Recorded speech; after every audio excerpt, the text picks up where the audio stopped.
Well, it's really my honor to be here. I told the first hour this morning, there really are no small supporters of Source of Light. The Bible says in 1 Corinthians, we're laborers together.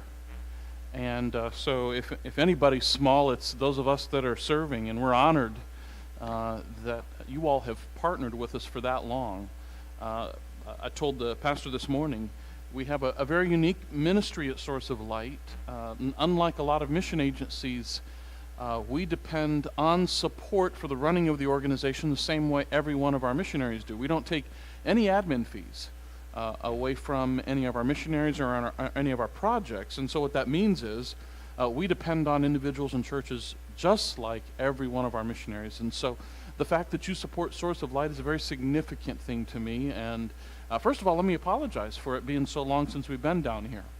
I will tell you that the Keeners Keeners are like family to me. They go back a long way. Eula Keener was my grandfather who had this job for 39 years as CEO.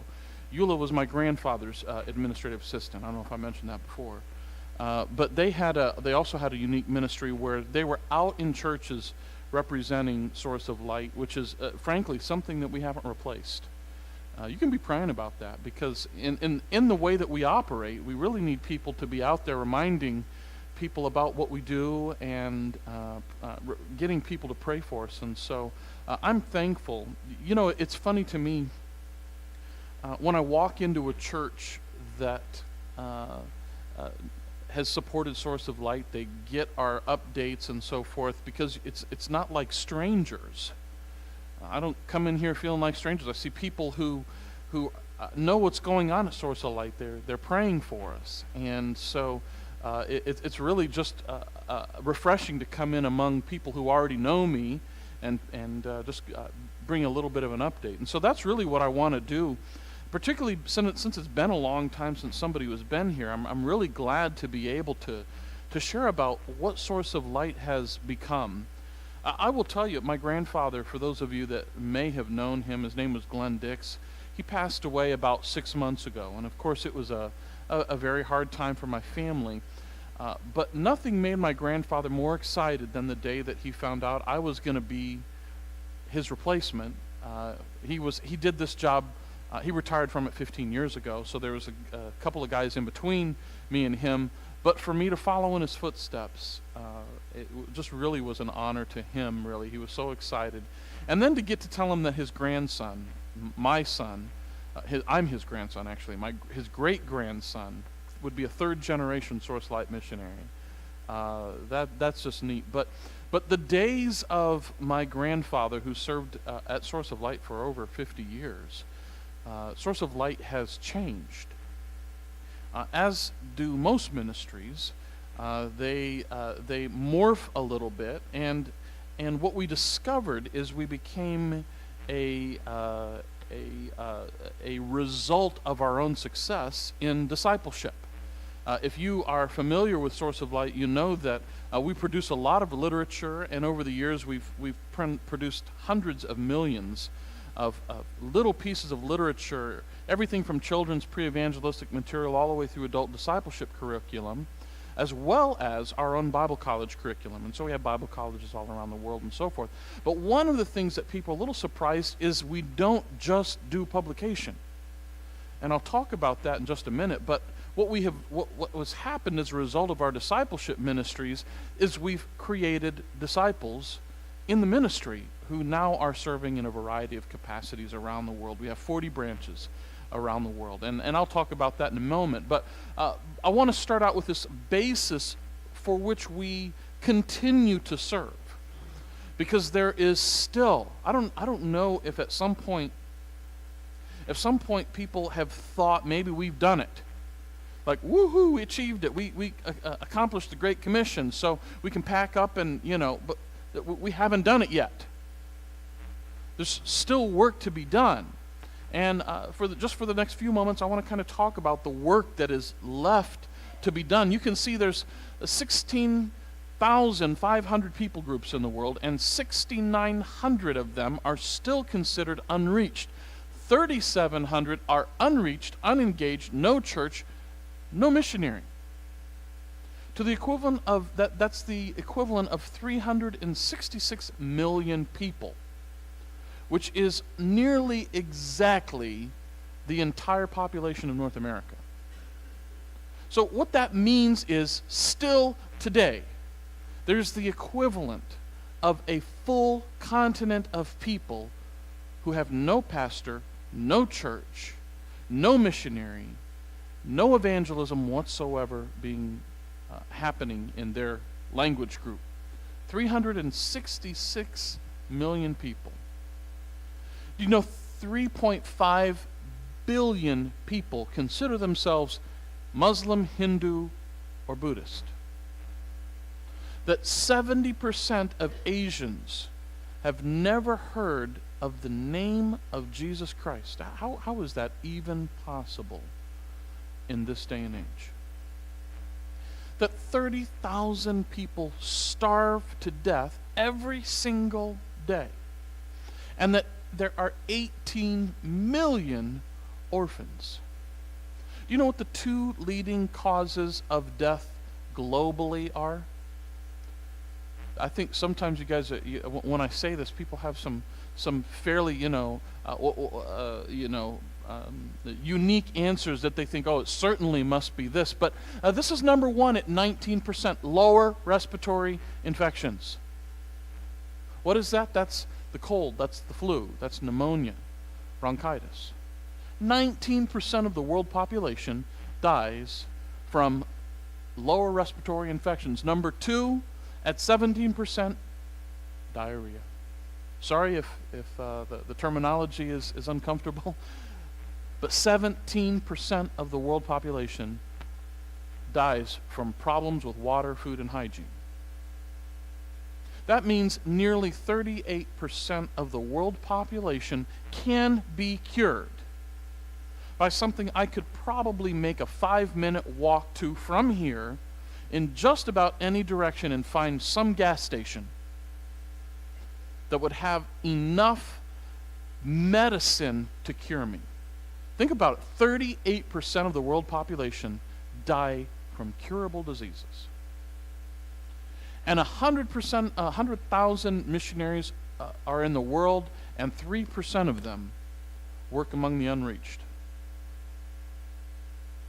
There are approximately 10,000 seminaries, Bible colleges in the world today, and these institutions are producing 5 to 7% of the needed pastors, evangelists, and missionaries. That means less than 10% of all ministers worldwide have ever had any formal Bible training. That is why we exist. We exist to bring people of every nation, language, and ethnicity into a mature relationship with Jesus Christ and into fellowship with a local church family. And I don't know what you remember about Source of Light, but that is why we exist, and this is how we accomplish it. First of all, discipleship. I don't know if I lost any friends in the first service when I said this, but you understand the Great Commission is discipleship.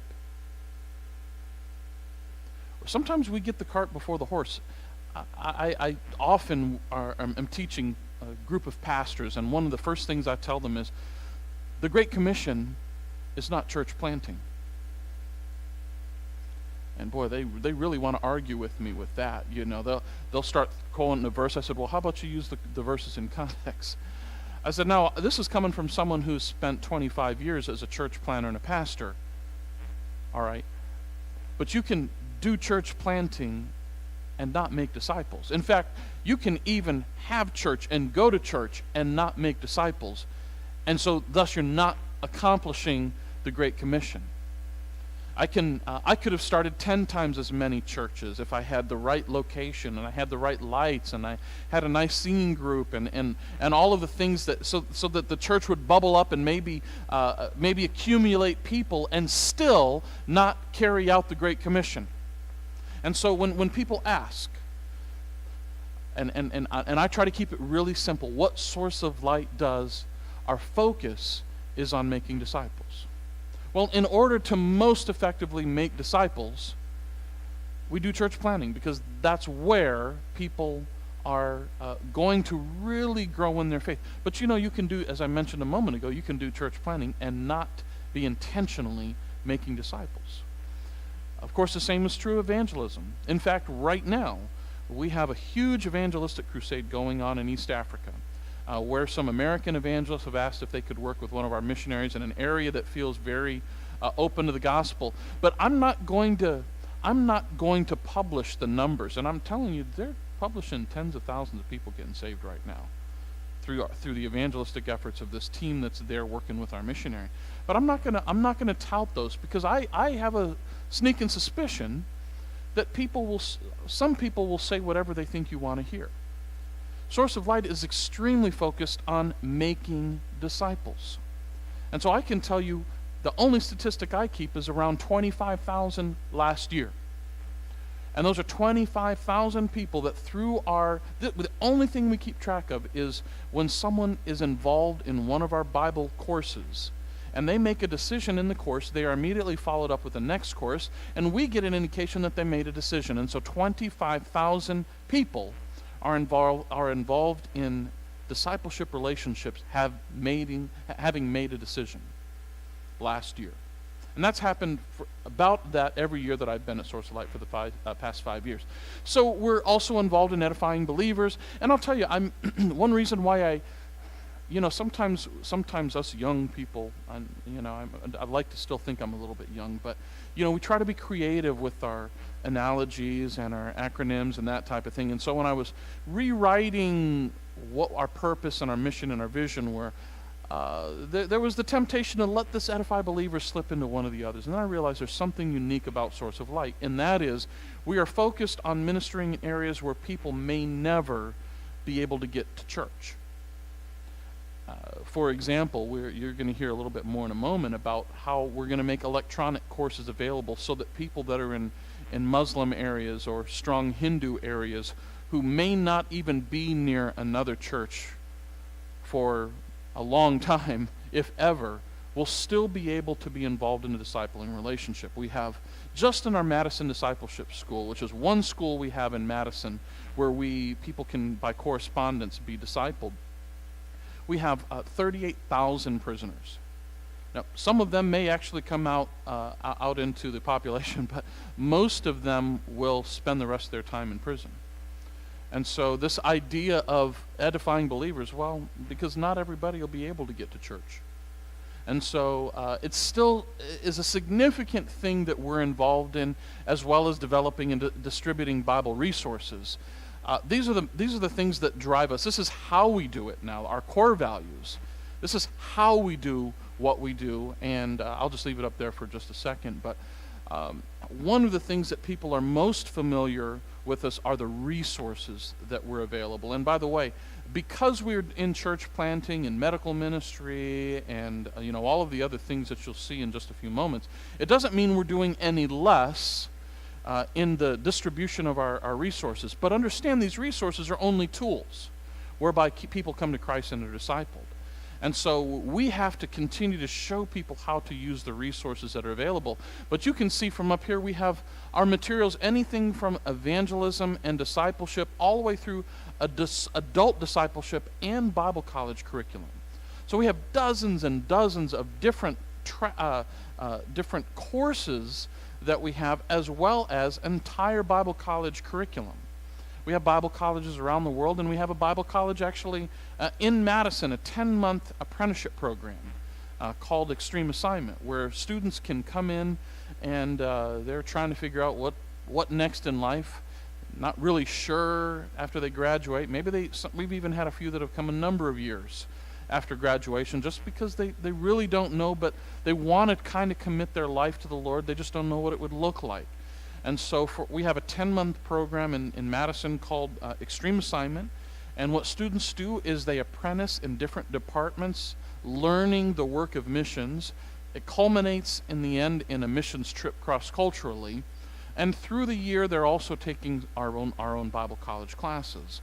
Some people say, well, I hate to lose momentum by not taking any school. And so one of the things that our students have been fortunate to receive is we have articulation agreements with half a dozen colleges that give credit to our program anywhere from 3 to 4 semesters worth.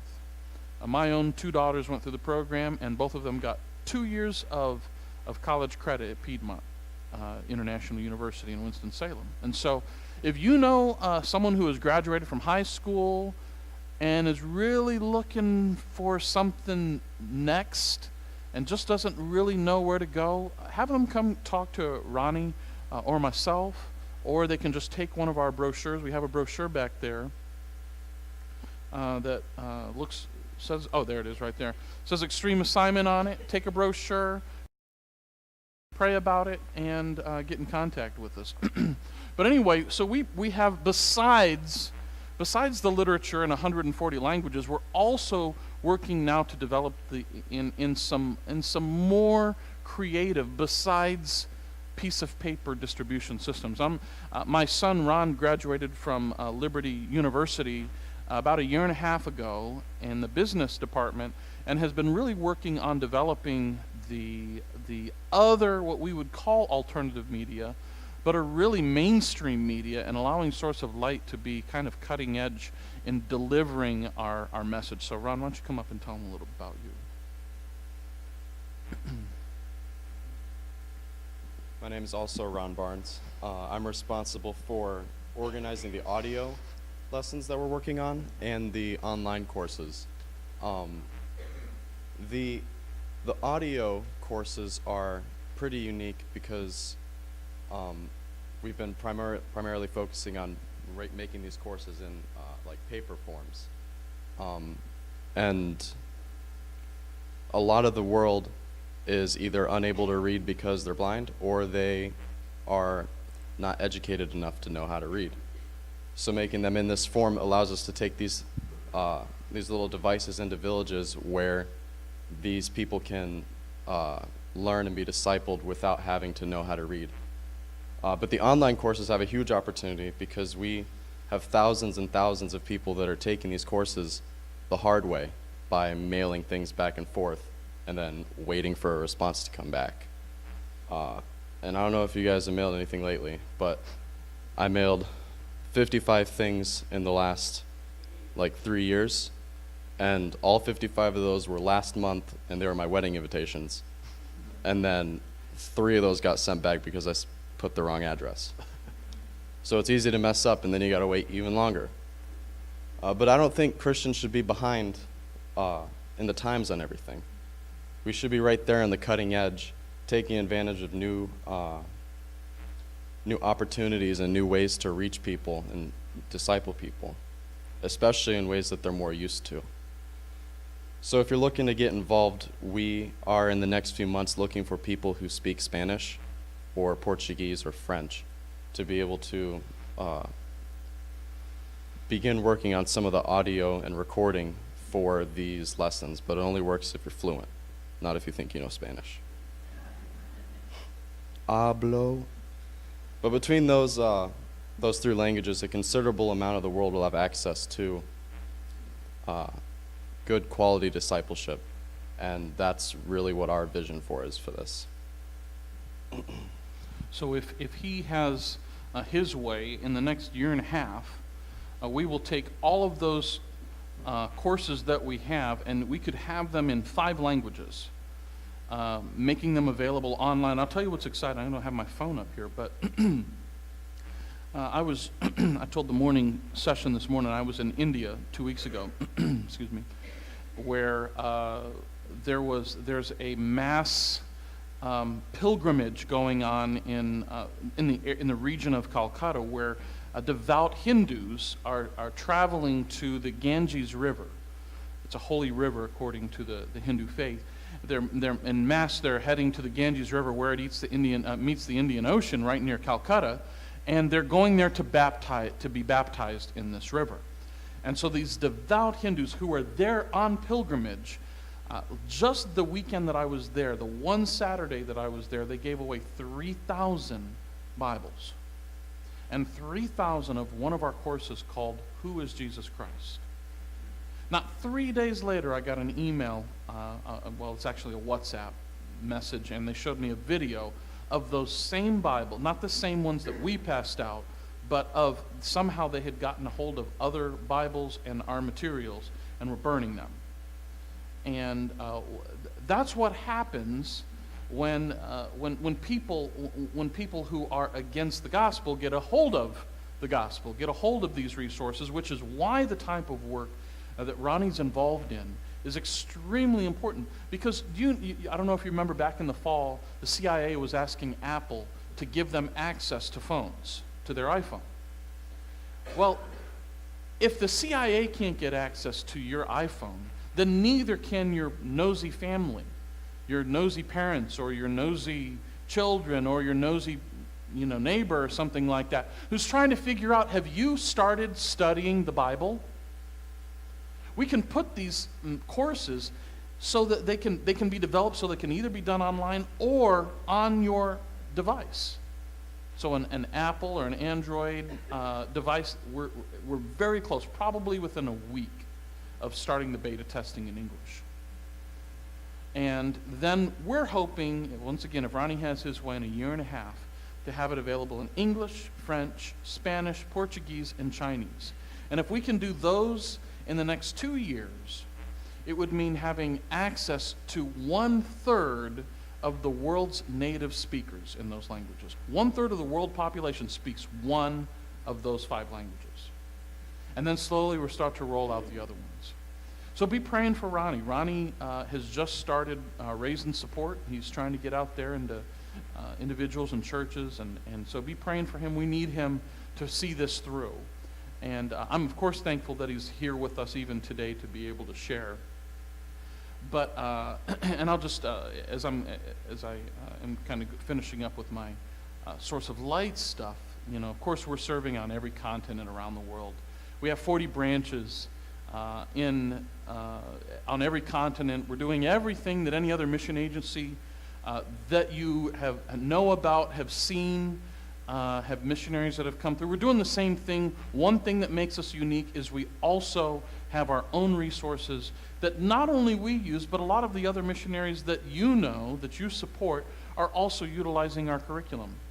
And so we produce a lot of resources, but remember, they're just tools. And so we're extremely concerned about the training. Our training division at Source of Light is really ramping up because there's a greater need than ever before to train leaders and pastors.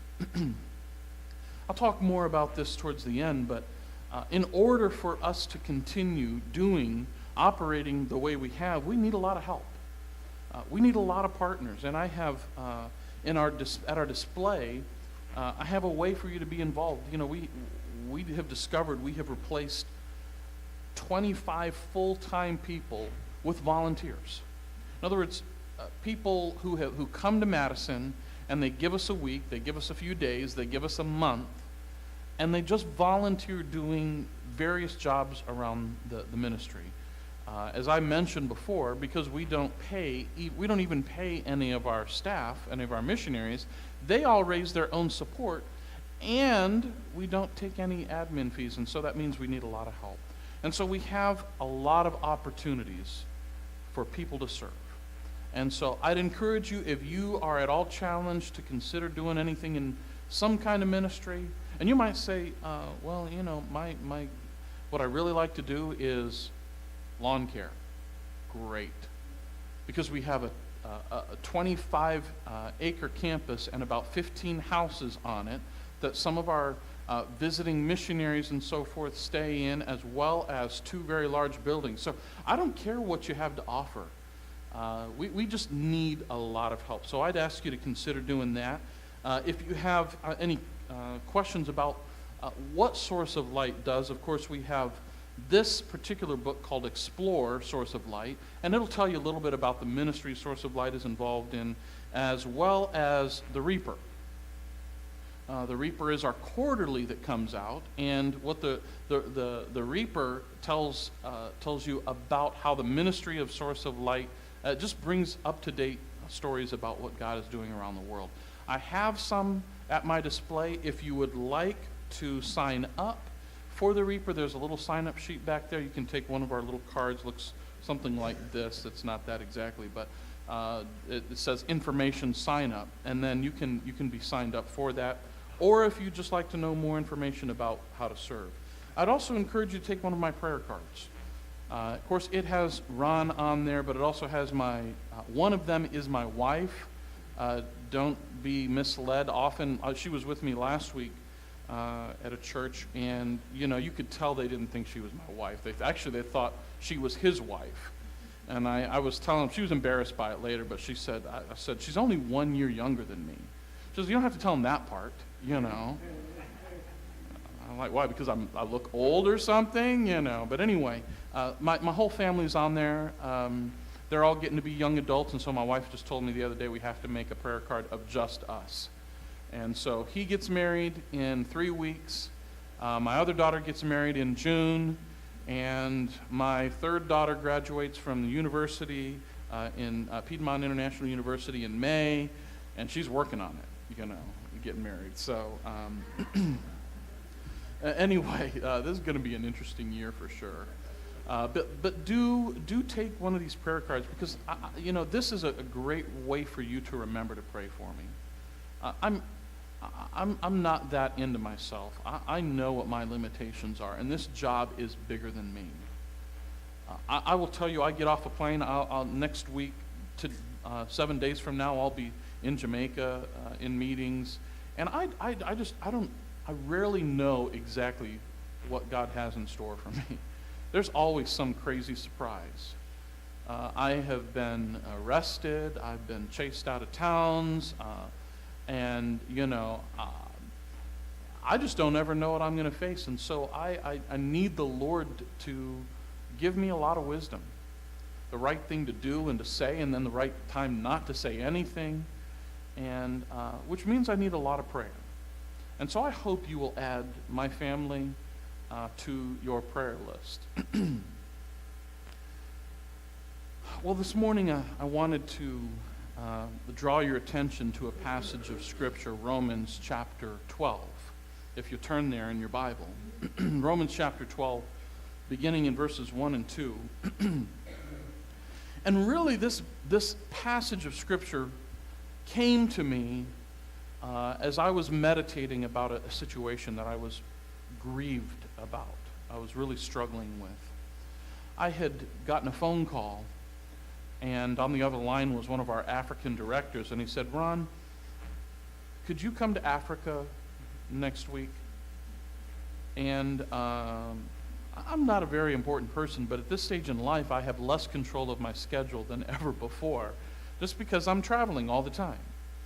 And so when I do have a free weekend, that's as guarded as any other traveling that I might do, because that's the time I get with my family. And that's equally as important. And so I said, well, I'm not going to tell you whether I'm free or not. Will you tell me what you think, would be important enough for me to, on such short notice, come? He said, Ron, I just preached in a mosque, and at the invitation of the imam.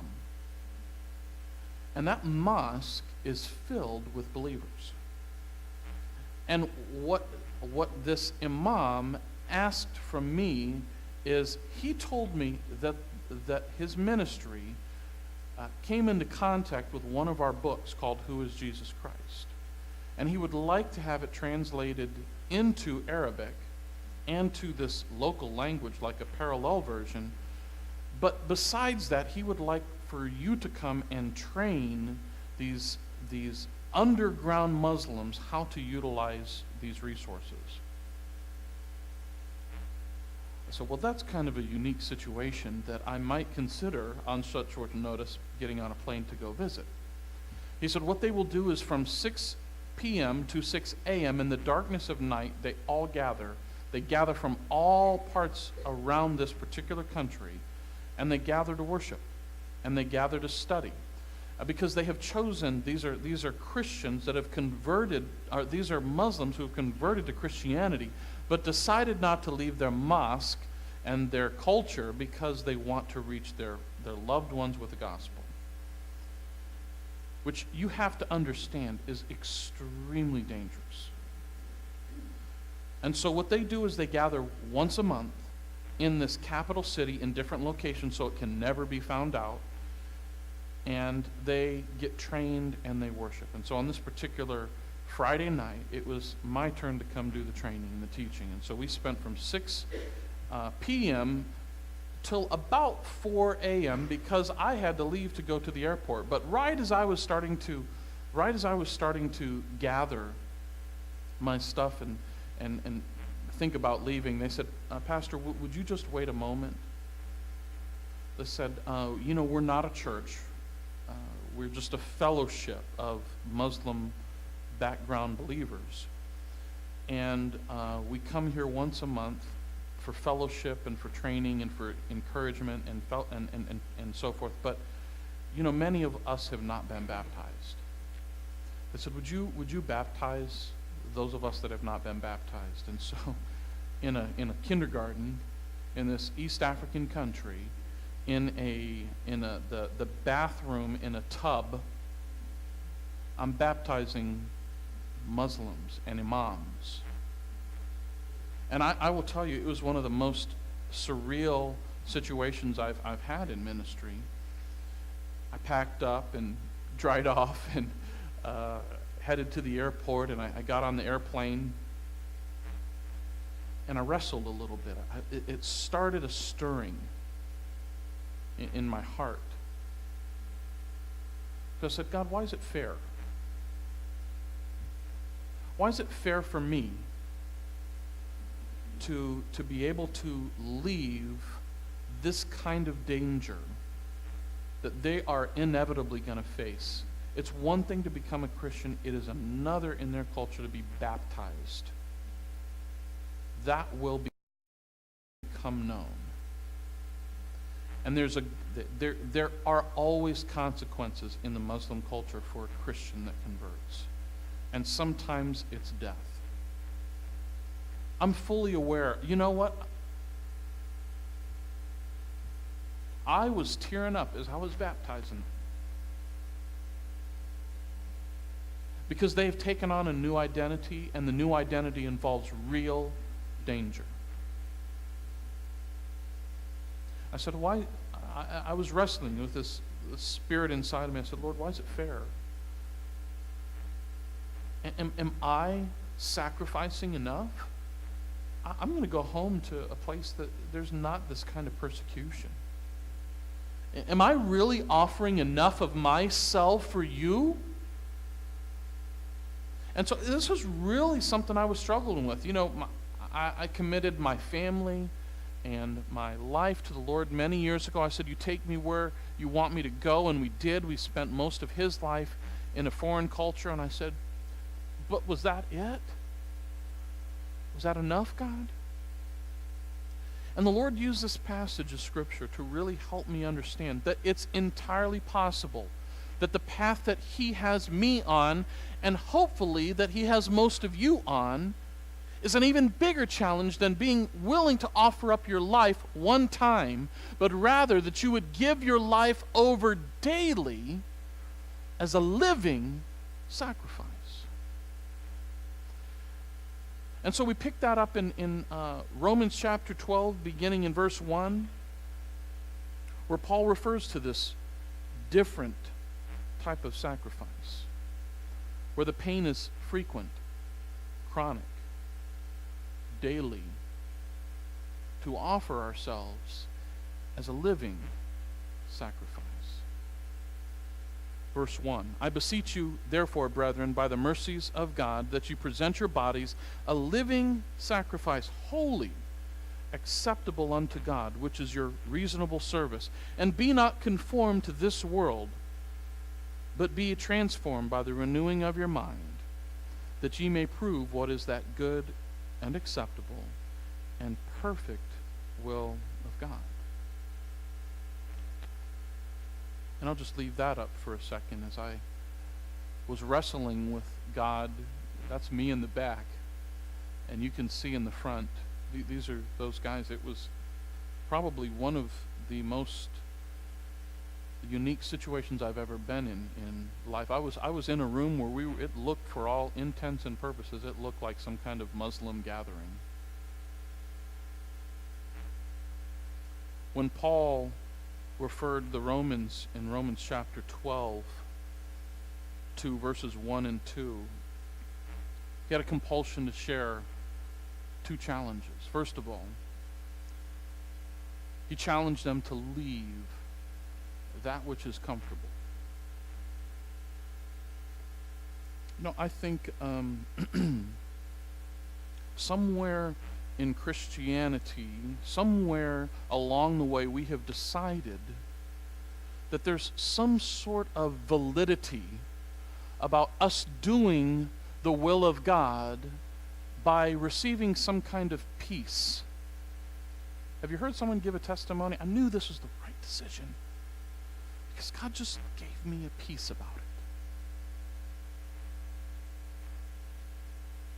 I don't know if that's a good indicator. Most of the most significant decisions I've had to make,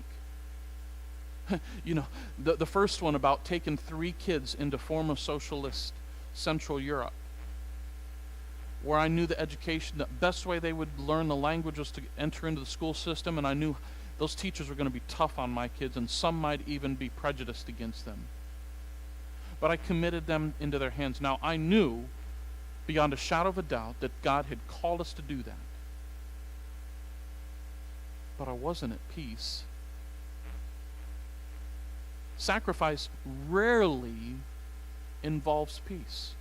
Paul was challenging these believers on this particular day to leave what is comfortable. In fact, he went as far as to say, I beseech you, which the literal terminology, the word that he chose, comes from the word paraclete, which we use for Holy Spirit. The paraclete is the one you call alongside. And so what Paul literally in the verb term, the verb that he chose was, I'm calling you alongside of me. He said, I'm not even asking you to do something I'm not willing to do myself. You ever had a boss like that? Maybe in a spouse or something, Like, they'll give you a job that they just don't want to do. Because it's not a good job. It's not a comfortable job. Well, Paul said, look, I get it. This is going to be tough. What I'm going to ask you to do is going to be tough, and it's going to involve leaving your comfort zone. But Paul himself had already done that. In fact, this was early in his ministry, but by now he'd already been driven out of Tarsus. They threatened to kill him in Acts chapter 9. In Acts chapter 14, he'd been stoned already. And in Acts chapter 16, imprisoned. At this point, he didn't even know this wasn't going to be the last time he'd be in prison. He's under his first imprisonment. All right, he's got one under his belt, and maybe he's saying, well, I'm glad that's over with. But you know what's interesting, kind of on a little side note to that, is had Paul decided, by the way, at any point in most of his incarcerations, he could have gotten out. He could have gotten out if he just said a few of the things that they wanted to hear. But Paul chose, to give up comfort. And let me tell you what his giving up comfort for those seasons of time means for the church. Because you understand that sacrifice that he made of time was an investment in the Bible. Have you ever considered how much of the Bible Paul has written? And would he have been able to write as much as he did had he not been incarcerated? I don't think Paul even wrote with that in mind. There's no way he could have known how significant his writings would be. All he knew at the time was that he was not called to be comfortable in his Christian walk. And so what he told these Roman believers is, listen, I'm not asking you to do something I'm not willing to do. In fact, I want to be the leader in it.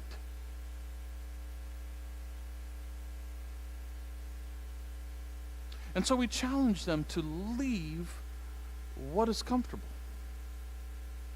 I think I told the earlier group today, when I came back after my first term, did I say this already or not in this session? When I came back from my first term of living in Hungary, I was visiting all my pastor friends. They were supporting, now their churches were supporting me. And I remember we would sit down in the back porch on their nice new patio and their nice house, and now they finally have their senior pastor position that they were always wanting. And they were just, like reminiscing about how God has given them this ministry and how comfortable they are. And I remember hearing this over and over again, different people in ministry and friends, and I just wrestled with this because I thought, is that it? Is that what we're working for? Is that we'll build this up in such a way, this life that we have, so that we achieve a level of comfort? Because as I read the Bible, I understand that we're just traveling through. And that we ought to expect persecution. We ought to expect hardship. And so why then are we building up this thing in our life so that we will be comfortable? In fact, everything about the world ought to be against what we're trying to create in a comfortable environment. But in church and Christianity, it's easy to do. Yeah, I mean, if the truth be known, even as a missionary, sometimes I just like it to be a little comfortable. I told the group this morning, my grandfather is a hero of mine, and he would tell these stories about getting on a plane and leading the person that's sitting beside him to Christ. And most of the time, I just want to sleep. In fact, I sometimes maybe I'm even a little selfish. I'm like, I'll just give you an example, maybe my prayer when I get on a plane. Lord, and you have to talk really nice to the Lord when you pray to him, because when you're asking stuff like this, because he only grants it if you use like these and thous and stuff. And so, like, gracious God in heaven, if it be thy will to upgrade thy servant to first class, he would be eternally grateful. But Father in heaven, if that not be thy will, could you perhaps grant your weary servant an empty row, that he might stretch outeth his legs? And Lord, please prevent children from crying around me. I don't really consciously pray that, but I sure think it sometimes. Because there is this natural, innate tendency for us to want things comfortably. I was visiting one of our Western African countries about a year and a half ago now. And our missionary there told me, today, it was my last day in the country. He said, today we are going to go to 4 prisons. And I want you to go into those prisons. Those prisons were scary. This was not like the normal prisons you see in the States. This was scary. You go in, there's not a single guard in the prison. All right, they let you in, and they're standing on a wall, maybe half a dozen. Half of the time I was there, I didn't even see a prison guard on the walls where they were supposed to be. So they send me in there with my translators, and I'm preaching, and they are right here. It's so packed in. I mean, I'm talking to these people that are surrounding me. Lice flying all around, and they're half naked because they don't have clothes.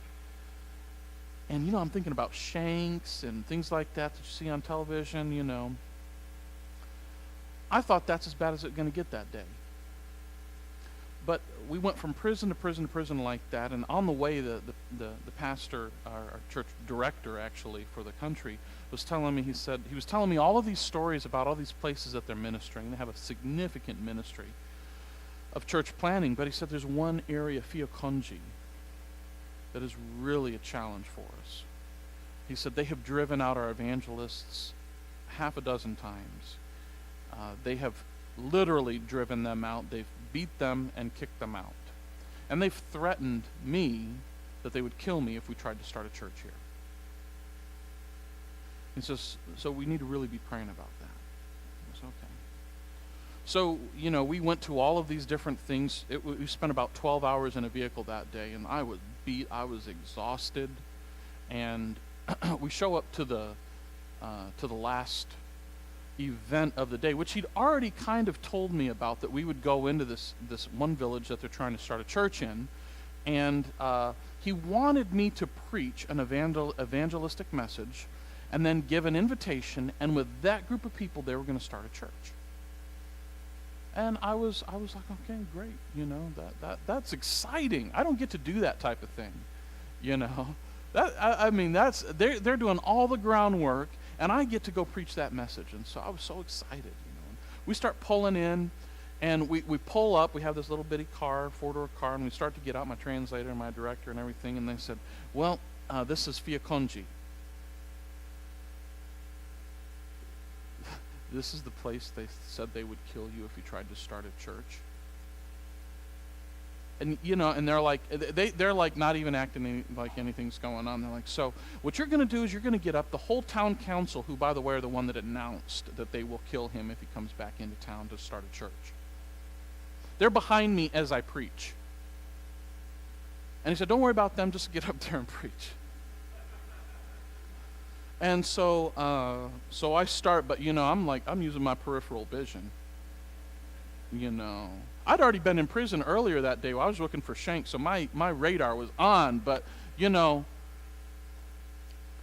but literally as I was getting out of the car, I had to stop a moment and I had to pray, and I had to say, because I do face some challenging situations every once in a while like that, but I'm like you. I'm just normal. And I say, Lord, I need the strength to do this. I'm out of my comfort zone, Lord. But I'm looking around at these evangelists and our translator and our director, and I'm like, they're not afraid.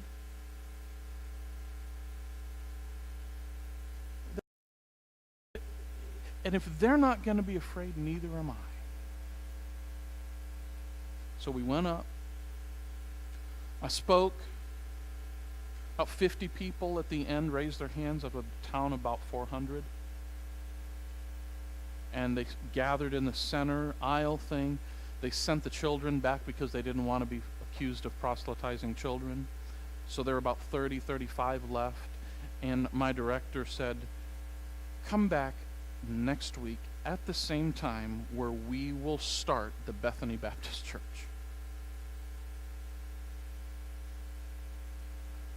And once again, I got on a plane and went home. And by the way, they have received nothing but persecution from that. But they keep going back, because in this life, we have not been called to be comfortable. The second thing Paul shared in this passage was, if you are going to live this holy life, offering your life in acceptable and holy fashion, you're going to have to live sacrificially.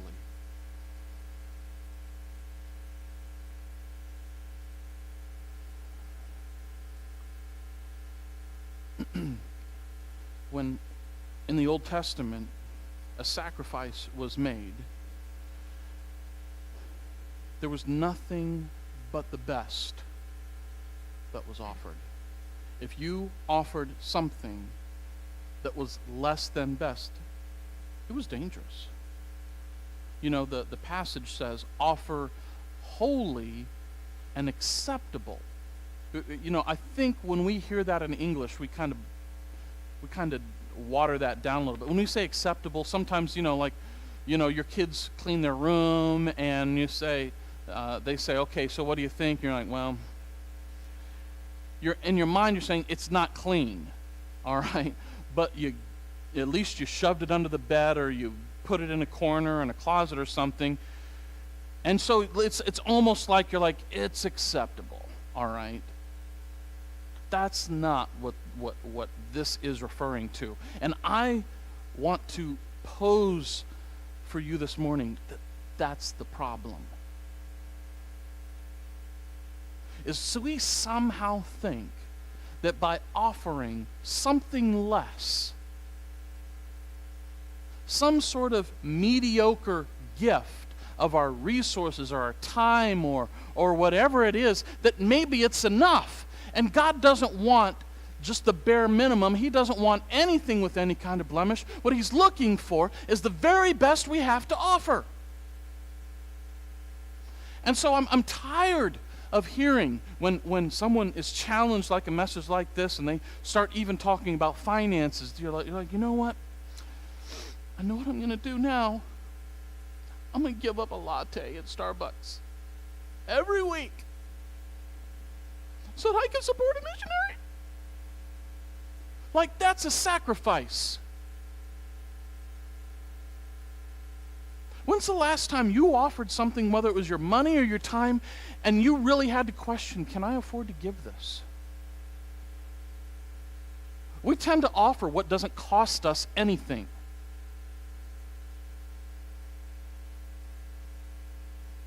That's the offering that we offer to the Lord. And I know sometimes our mind immediately is like, oh man, he is preaching on money. And I will tell you, money is the least of my worries. I will tell you, if people's life changes are occurring where they're thinking about offering themselves as a living sacrifice, then everything comes along with that. You suddenly think about money differently. And so this morning, I don't know what that means for you.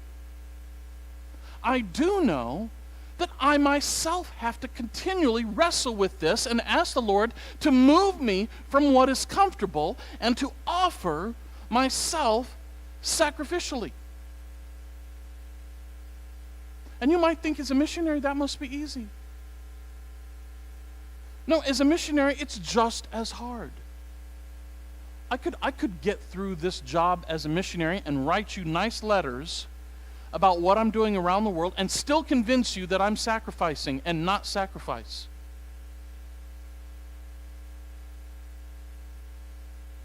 And so this morning, my question for you, my challenge for you is, what are you offering up? Is it holy? Is it acceptable in the same fashion that in the Old Testament you would have offered a holy God this? Because if you're not there now, I'm telling you that you're not living until you're leaving what's comfortable and you're living what's holy and acceptable in sacrifice. Let's pray.